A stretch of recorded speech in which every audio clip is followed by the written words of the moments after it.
It's time for this week's episode of Brandon Sports Talk.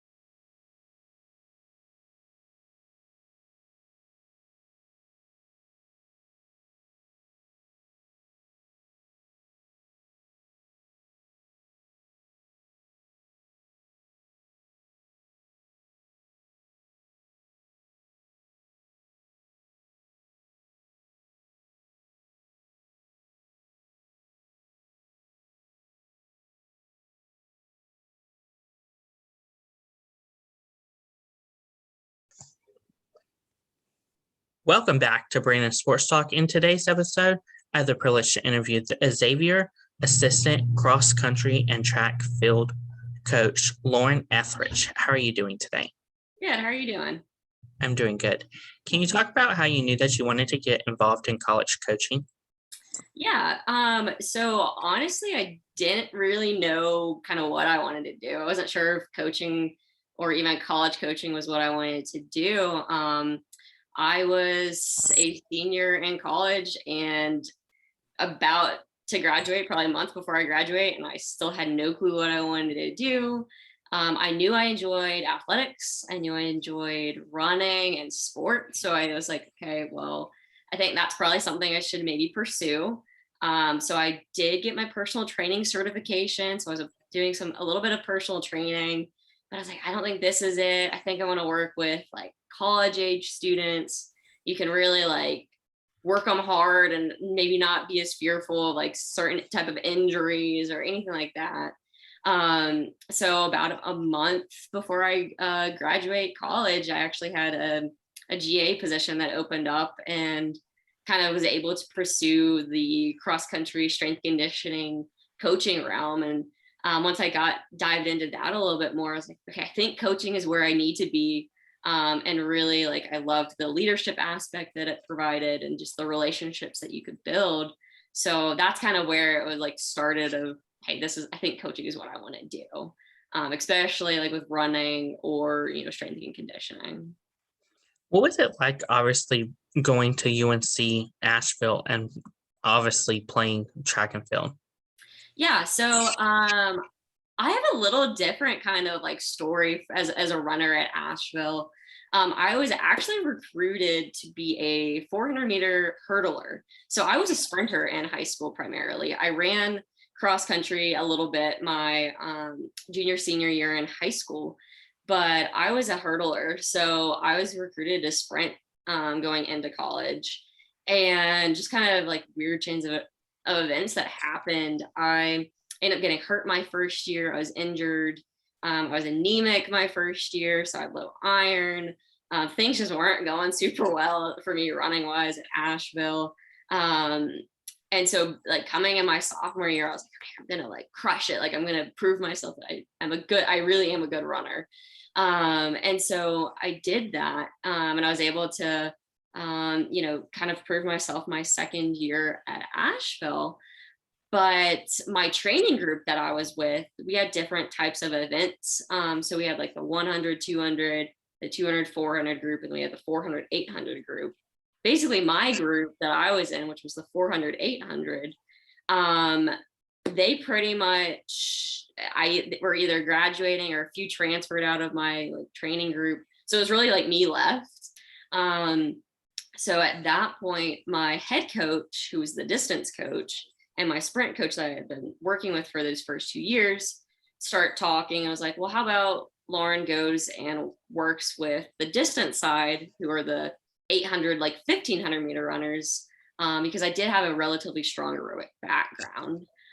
So I was like, sure, why not? Like, I just want to race. Whatever gets me racing, like I'll do whatever. So I actually transitioned to work with my head coach. Like I said, I was the distance coach. So I did a lot more volume and mileage than I was with my sprint coach. But like I said, I got injured a good bit while I was at Asheville.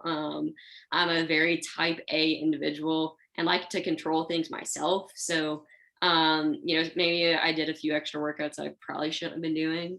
Not probably, I shouldn't have been doing. But yeah, I think I had an injury all 4 years, at least one time throughout the year. So my time as a runner was very limited on the track. I wanted to be out there a lot more than I actually was. But through that experience, it gave me just, I had to take a back seat a little bit and look at myself of like, what can I learn from this experience? And especially moving forward into the coaching world, like I got to see more of the coaching side of things. I got to see the behind the scenes of how you write a training program. Because of that experience.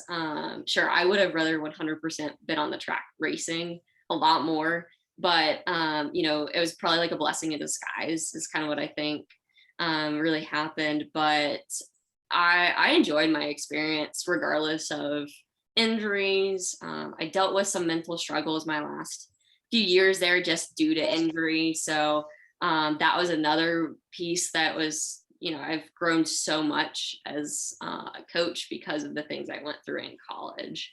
But I want to change that experience for the world. What was it like coming out of college, getting involved in college coaching and getting your first college coaching job? Yeah, so I initially got a GA position at AUM in Alabama. So I was able to kind of ease myself into being a head coach a little bit. And as the GA, I was assisting with a cross country program, and I was also their strength and conditioning coach for the department.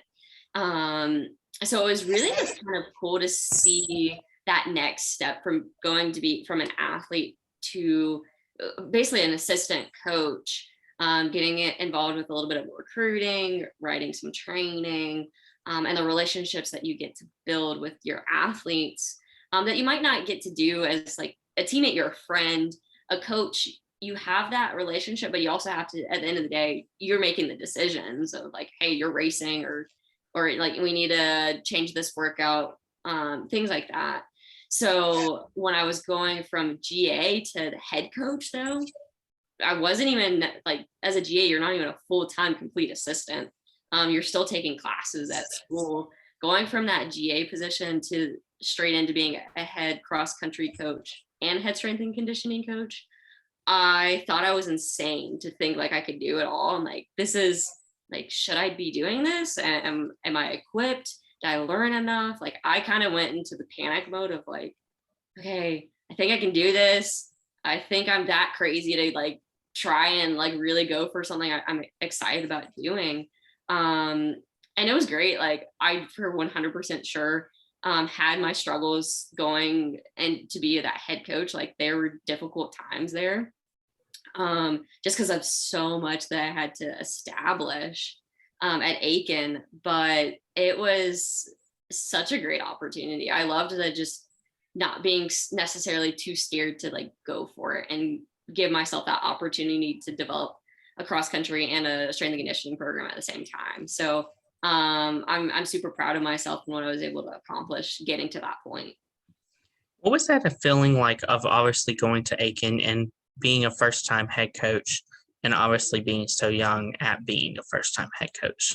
Yeah, when I went through the interview process, I really thought I did not have a chance of getting this job. I was like, the coach I was with when I was at AUM was the one who guided me to apply for the job, and he was like, just go for it, like you have this, like you can do it. And I'm like, I really don't have like full-time assistant even experience. So I was really kind of nervous, and I like felt like I was so underqualified for that position. But I was like, why not? Like if I don't apply and I don't go for it, it's gonna be a no regardless. So at least like let's just give myself a shot. And when I was actually offered the job, I was just so excited. I was so happy. And then that realization of like, oh crap, I really have to get to it now though. Like I got to get going. I got to start recruiting. I have to start writing training programs for all the 10 sports teams at Aiken. So being super young, I was probably young, naive, like thinking I can do everything. I'm invincible. So I was definitely running off of an adrenaline when I'm writing the training programs. I don't think I realized how much I was gonna have to like be physically at work with doing both jobs. Like I would get there at 6 a.m. and probably wouldn't leave till 7:30 or 8 o'clock at night. And that was barely with like a lunch break of maybe 30 minutes. But it was like boom, boom, boom. And I loved it because I was just getting to impact so many different athletes' lives. But yeah, being that young coach, it was like, am I making the right decision? I really learned to develop and grow as a leader and like trust myself of like, yes, like you just have to go with it. No one else is going to tell you what to do. Like you have to do it. You have to trust yourself, buy into it yourself. So your athletes will buy into what you're doing. So yeah, it was definitely just overwhelming, exciting experience becoming that head coach for the first time. And I think developing 2 programs from scratch, like I had 0 runners when I got to Aiken. The men hadn't competed in over 20 years. The women had been on a hiatus for a year. So I had 0 runners. I came in January. If anyone like a cross country track coach, you have 0 kids starting in January when you get there. Oh my goodness, that's such a daunting task because I had to fill a roster and be ready for the fall. And like August is coming around really quick and I have 0. Like, oh gosh, like how am I supposed to get kids to come here? At the same time, I'm trying to get settled in a new location, also get the strength and conditioning going. So that was just like, I really thought I had bit off more than I could chew when I got to Aiken, but I was able to pull it together. And I think that was one of the most proud moments I had, was just pulling that off. Of course, what was it like, obviously, being a first-time head coach and going out and recruiting as a head coach versus obviously being like an assistant? Yeah. So when I was at AUM, the head coach was the one who really like saw athletes that he wanted to talk to, and then he would tell me like, hey, give this individual a call. This is the type of information we're looking for. This is kind of how you talk to a recruit. He kind of coached me up as far as that recruiting. So I wasn't doing a lot of like me looking for the kid initially. So as the head coach, I was like, oh gosh, okay, now I have to learn this too. Like, how do I really dive into recruiting? And so I called different, like I called my college coach for advice. I called the head coach I was working with at AUM. I was like, how do you go about recruiting? So there was different recruiting websites that I've used that basically gives you this whole database of athletes. So I started just going through there, and it has their email, it has their phone number. And I was like, okay, I'm just like, I would text them or I'll call them, I would send them email. And I was just constantly doing that. Then Mile Split's a big one that you can use, that I'll use looking at like top marks and kind of figure out like, here's the range times that I'm looking for. And just really jumping on it, especially after kind of that first year, is like, you just have to jump on it early if you want a certain type of athlete and a certain type of kid coming into your program, because you need to develop those relationships with them. Like, it's all about relationships, I think, with recruiting an athlete. It can't just be based off of their one time. Like, do they fit in with your program? Are they going to fit in at the university that you're at? And are they going to like not only your cross country or track program, but are they going to like the school, the academics, the location of the school? So there's so many things that you have to, as the recruiting process goes, you're learning about the student athlete aside from just the sport. What was it like for you to obviously be able to build a culture at Atkins?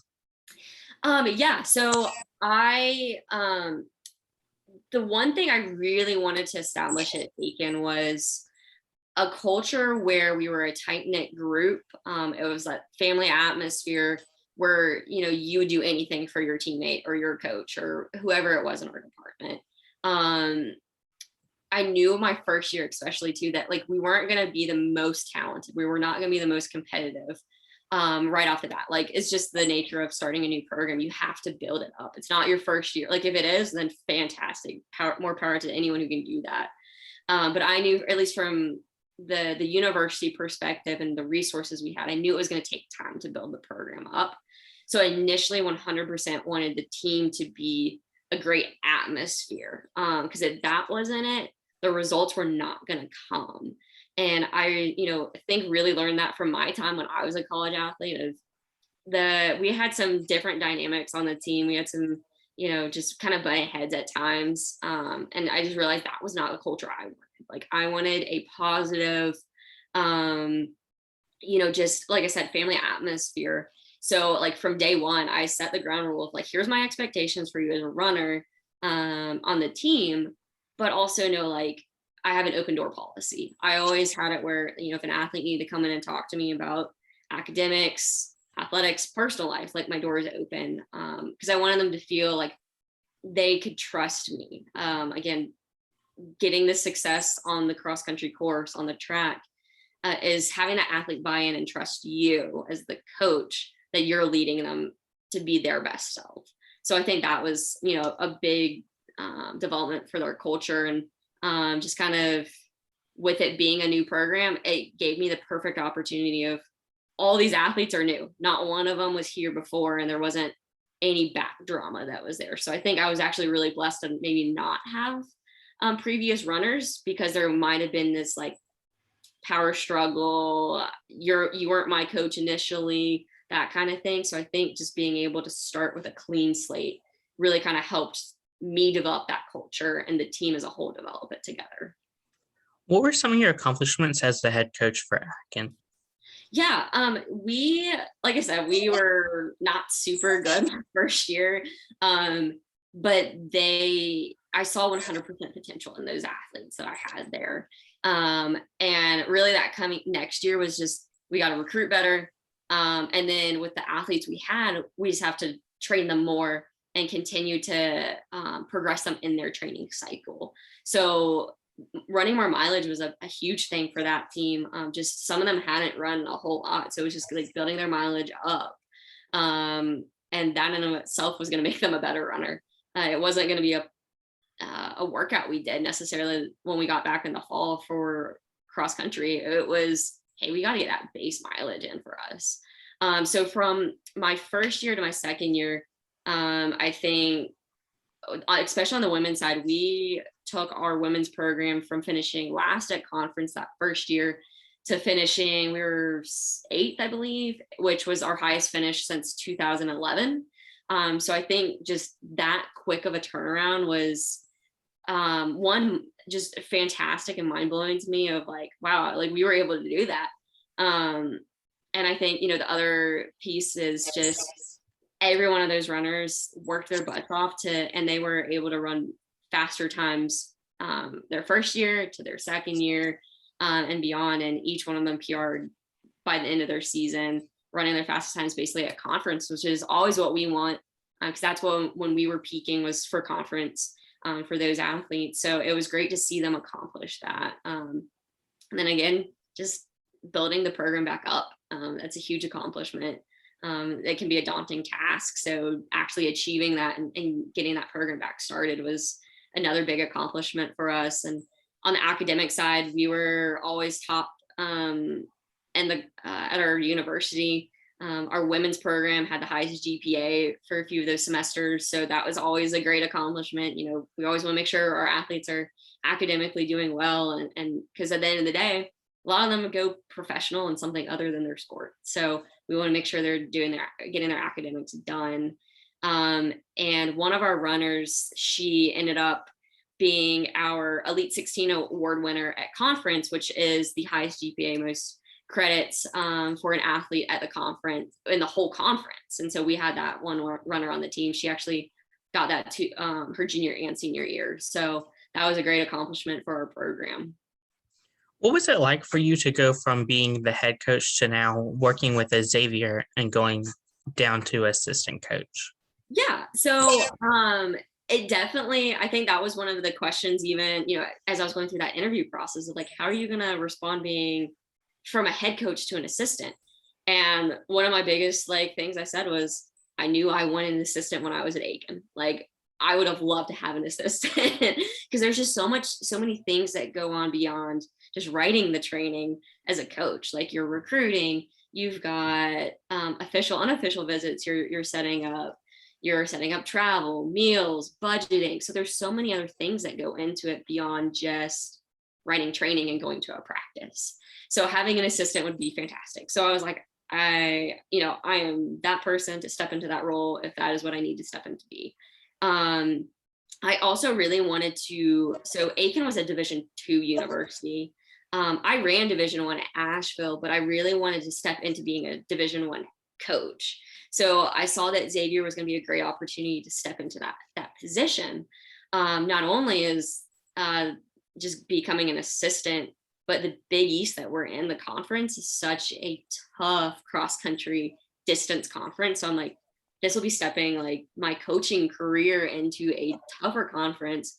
I get to learn. That was one of my big things too. As a head coach and the job title and the duties that I had at Aiken, sometimes like I didn't have time to necessarily learn. And I really wanted to continue educating myself as a coach.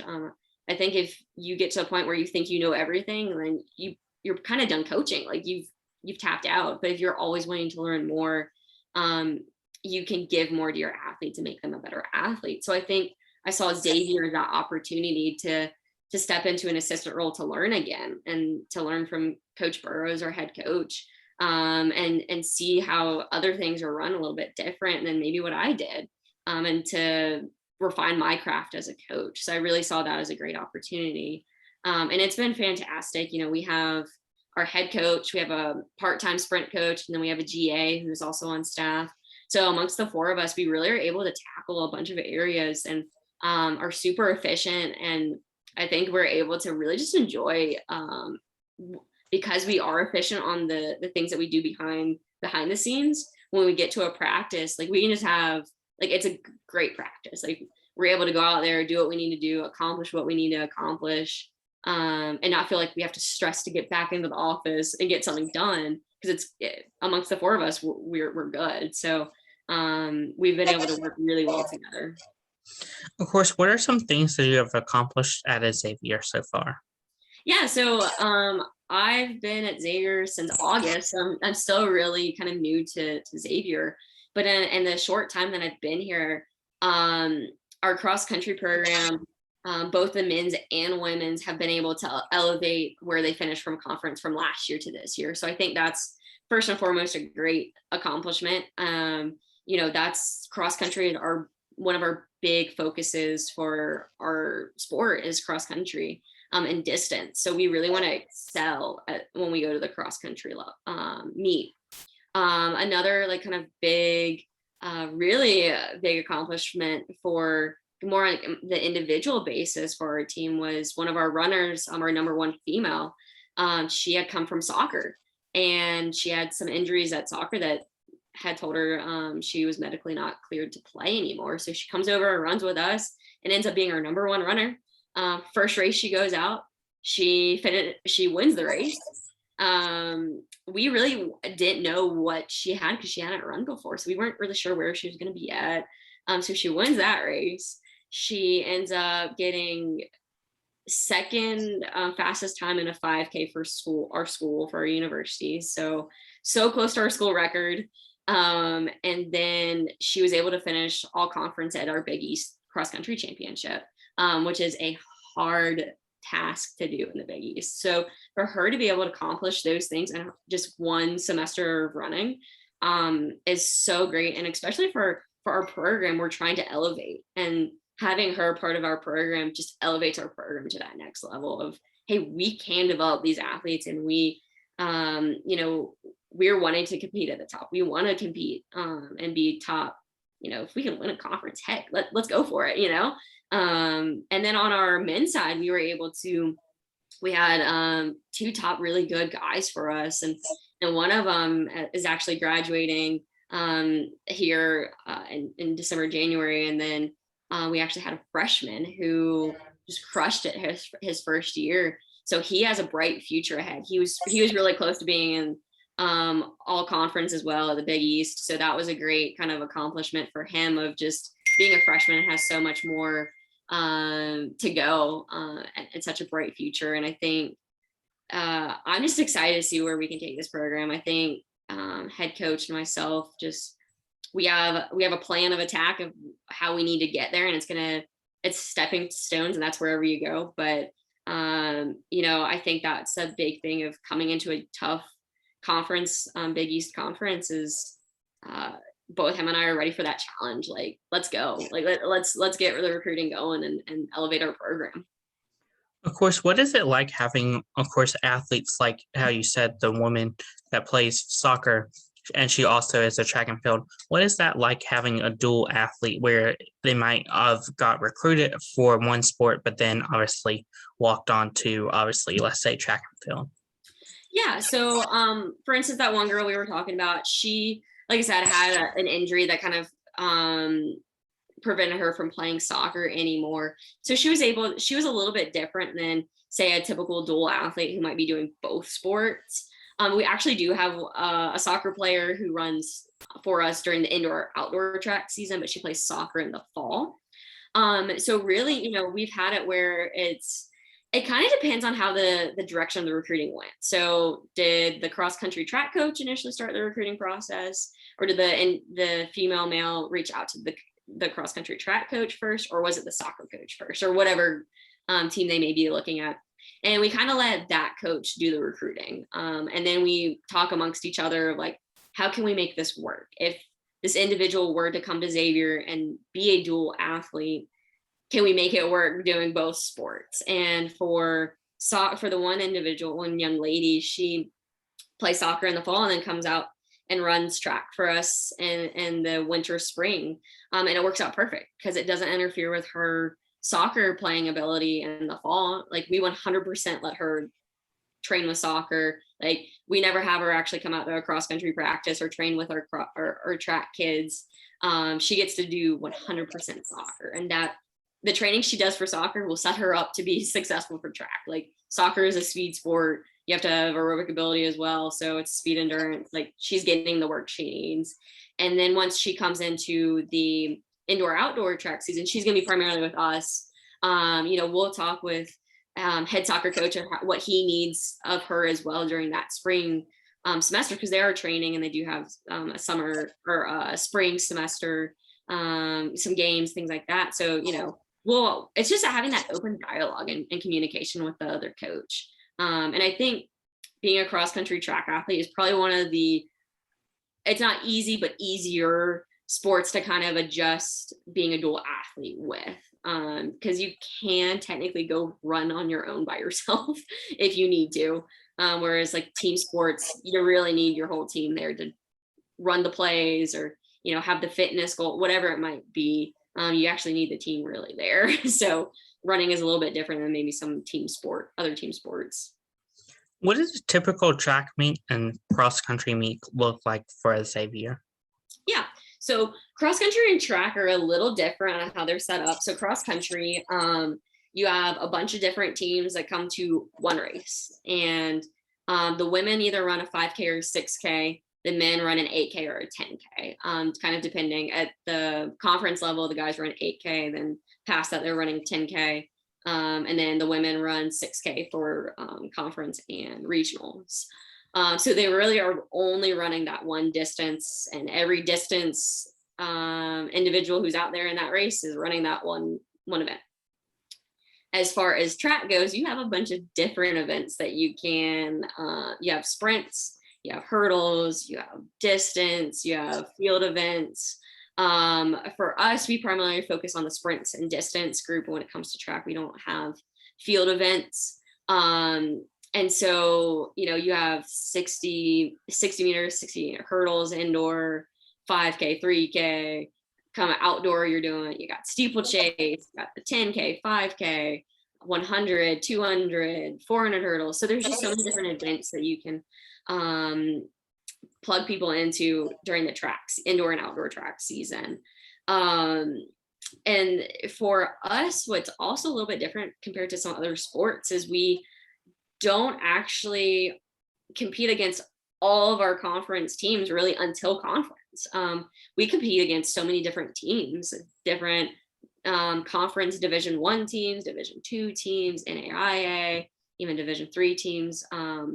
There are invitationals that you have to kind of mark to actually get into the race and into the meet based off of your previous times in an event. So there's so many just different aspects of cross country and track that other sports maybe don't get to experience as much, because they actually have, you know, non-conference games or and conference games, whereas we have one conference meet and that's at the end of the season. And we'll come into contact with conference competitors at meets, but we'll also see other conferences at our meets as well. So probably the biggest difference between other sports.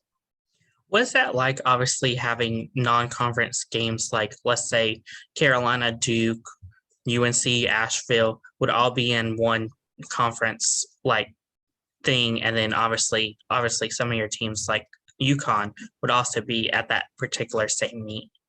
Yeah, it's really it's pretty simple. It's as if it was kind of like your conference. I think you can go in it with mindset of, you have certain teams that are you already know, like, they're dominant on their distance squad or their cross country squad. Like NC State dominates on the women's side for cross country, their distance side dominates. So like if we were ever to go head to head with them, it's like, okay, we know they're bringing their A game for cross country distance women.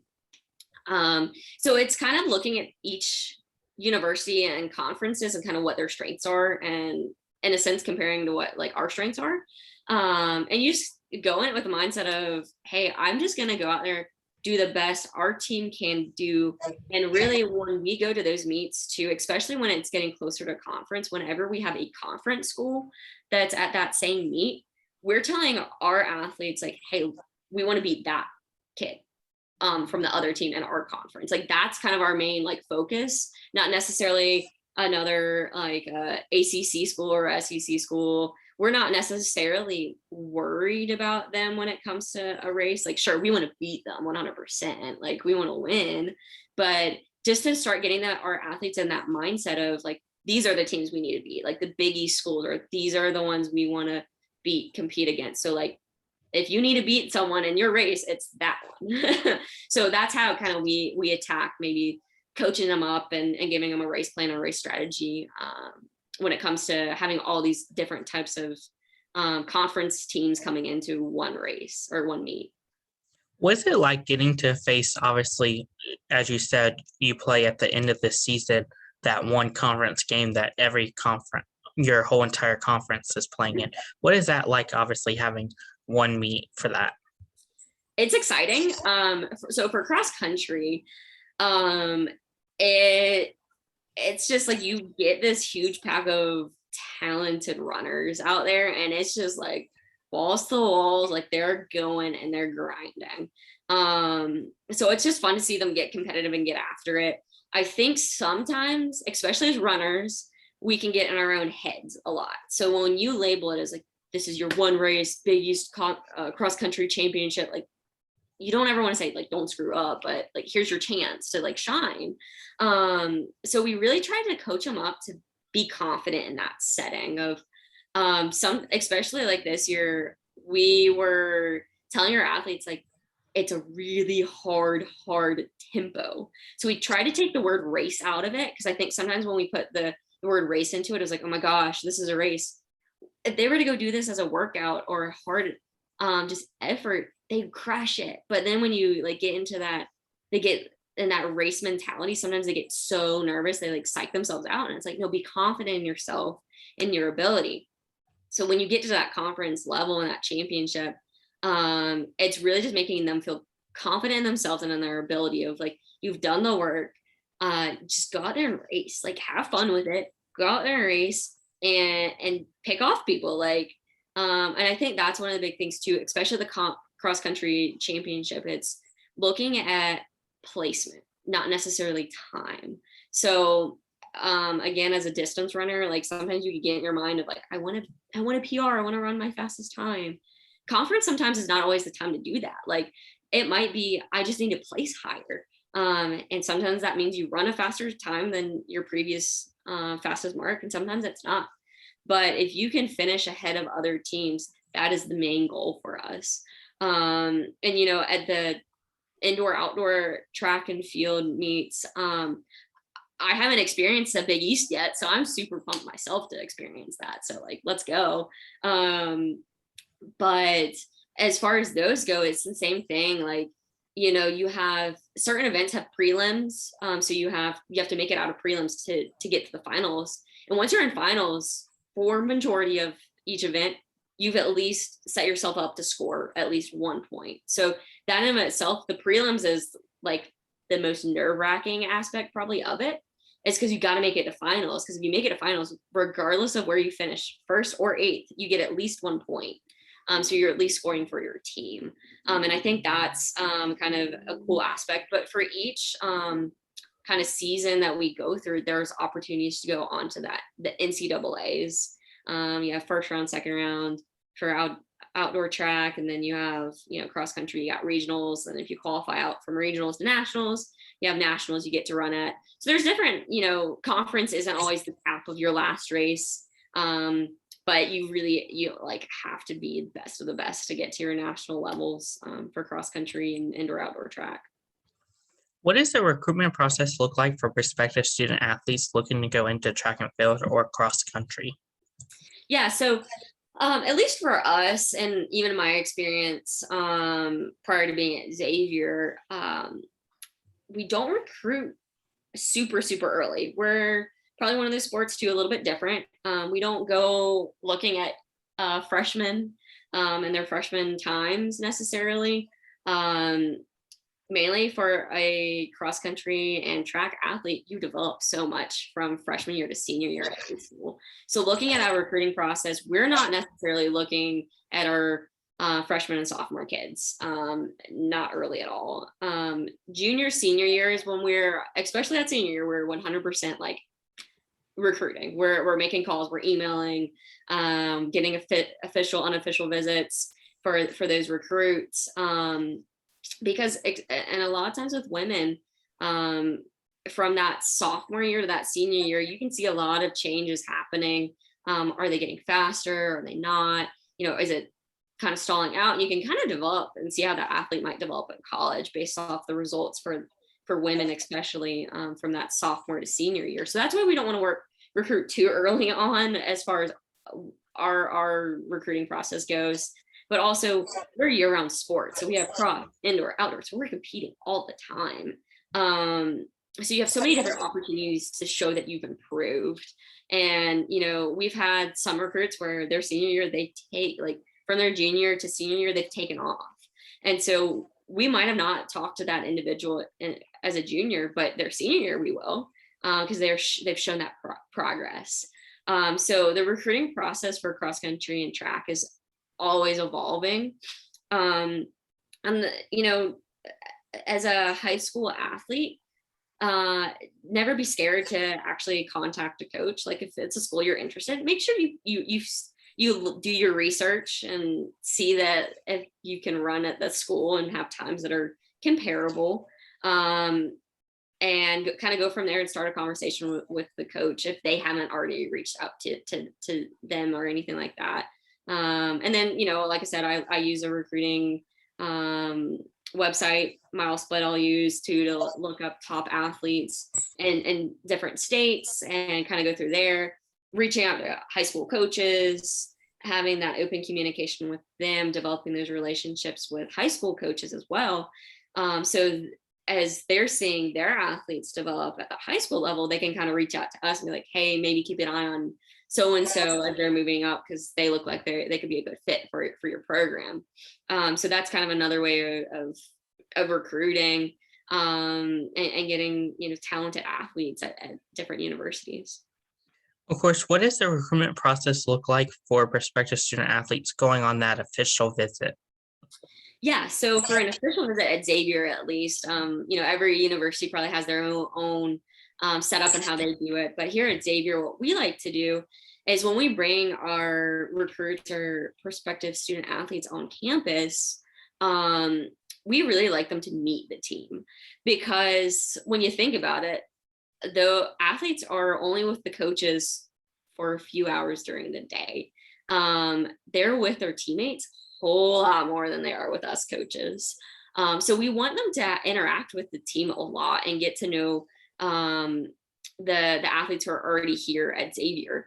And so they'll go, have dinner, lunch, depending on what time they come in to for their visit.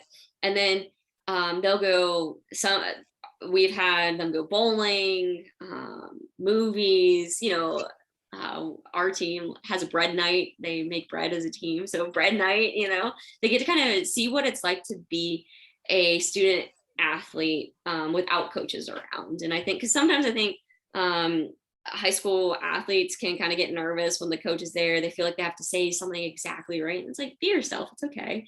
You do need to be presentable for sure. But I think when they actually can just be with the current runners, they 100% can open up a little bit more and be a little bit more honest about their thoughts about the school, about the program, and what they're looking for as well.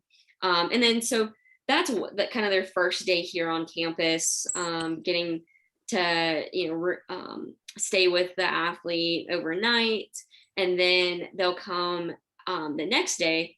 So we've done a lot of Sunday, Monday visits for our kids, and so they'll come in on Sunday, and then Monday we'll have our practice, so they get to see what a practice is like.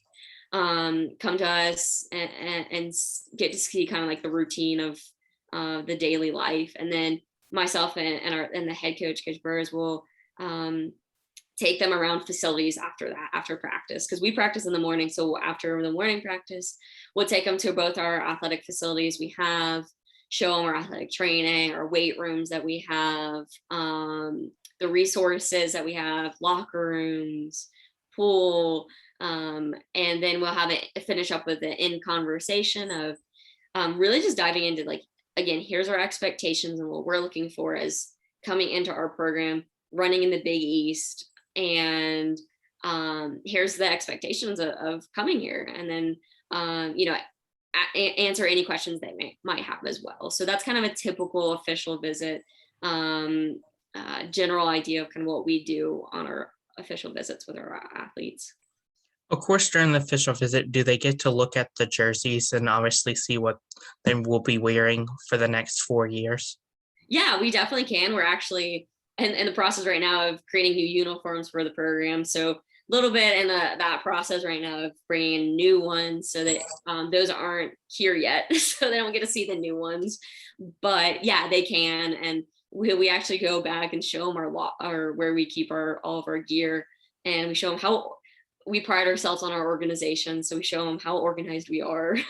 But yeah, they're able to see that uniforms, gear that we have, and the opportunities that if they come, this is what we present and what you're able to get.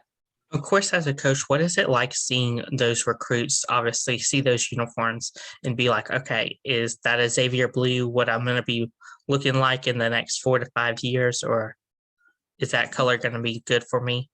Yeah. Typically, I think with Xavier, it's because we're primarily, like, our primary colors navy, white, silver. So it's never like, I think some schools, like some people see the uniform like, oh, I don't see myself in that color. I think navy is a great color for anyone. So I think it's one of those, they can see themselves in it. They're ready to race. Like, they get excited about it. Like, and then with the big X, like, it's just a bold statement. And it kind of just gives that excitement of like, yeah, like, we're in the Big East. Like, this is going to be a competitive conference. Like, let's go. So I think it kind of just brings it to life and makes it kind of real when they see the uniform of like, this is what I'm going to wear, So I think that's a pretty cool experience they get to have. What advice would you give high school athletes looking to go into college track and field? Yeah, so I would say is, one, don't be scared. Again, don't be scared to reach out to a college coach if you're interested in running there. But I also think it's like, do your research, make sure it's a good fit, make sure they have, first and foremost, your academics. If you're going to school just to run, that's probably not the best idea. You want to make sure you're pursuing your academic goals and career path. So make sure they have the major you're looking for. And I always like to tell recruits is if you had a career-ending injury or like something like you cannot run or you cannot do your sport ever again, would you love the school you're at and to just be a student? Like if you came to Xavier, are you going to love Xavier so much you'd be okay you weren't running? And I think that's something maybe high school athletes struggle with seeing is they're just so excited to get to their sport and they just like, wherever I get the opportunity to run, like I'm going to go. And it's like, yes, running is a priority. And that, I mean, I had that mindset. I was like, I'm going D1 or I'm not running college athletics. Like that, it was all or nothing for me. So learn from that of like, don't be like that. It's okay to like find the school to go for academics and then running, you know? And I think that's, you know, again, just making sure the school as a whole is a good fit. Take your unofficial and official visits so you get to meet the coaches and the athletes and see the resources that are at the school. So you're not just blindsided when you like, oh yeah, this is where I want to go. No, meet the team, see if you fit in, see if it's a good fit for you. Because you know, you're going to be with these athletes and coaches for 4 years. So you want to make sure that's a good fit and you're going to enjoy your time and even the city or wherever the school is located. Like, do you like the location if that's something that is for them? So yeah, I think that's part of the recruiting process. And with running is, you know, again, don't be scared to put yourself out there. If it's a no, it's a no, then find another school, find another coach to reach out to. So What advice would you give future college coaches looking to get into the industry of track and field coaching? yeah, so I think the biggest thing with any coach or, you know, if you're coming out of college when you get into college coaching or coming from maybe you coached high school and want to get into coaching is put yourself out there. Like, don't be scared to put yourself out there. I think a lot of times when you feel you're quote unquote underqualified, you kind of shy away from applying for a job or reaching out or anything like that. But don't, like, anyone has as good of a shot. Like, you have just as good a shot as someone else does to get the job.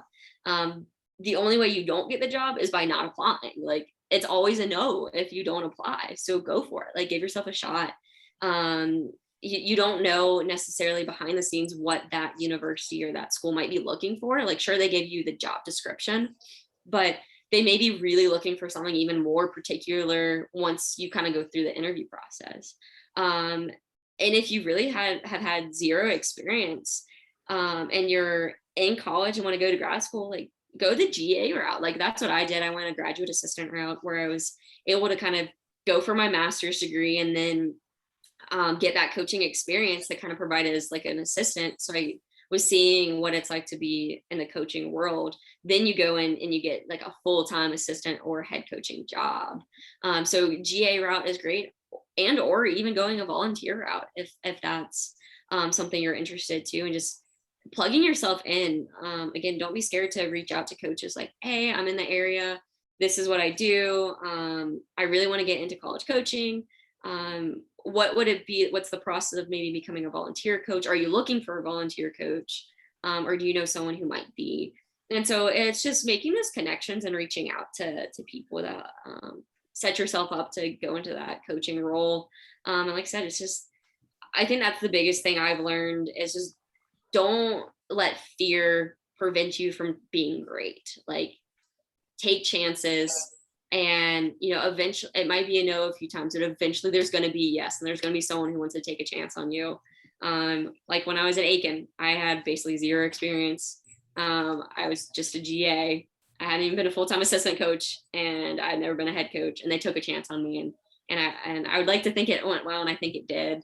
And I think they were super pleased with how it went. So I think that's a great example of just for me personally. So yeah, just future coaches, don't be scared to put yourself out there, give yourself a shot, and go for it.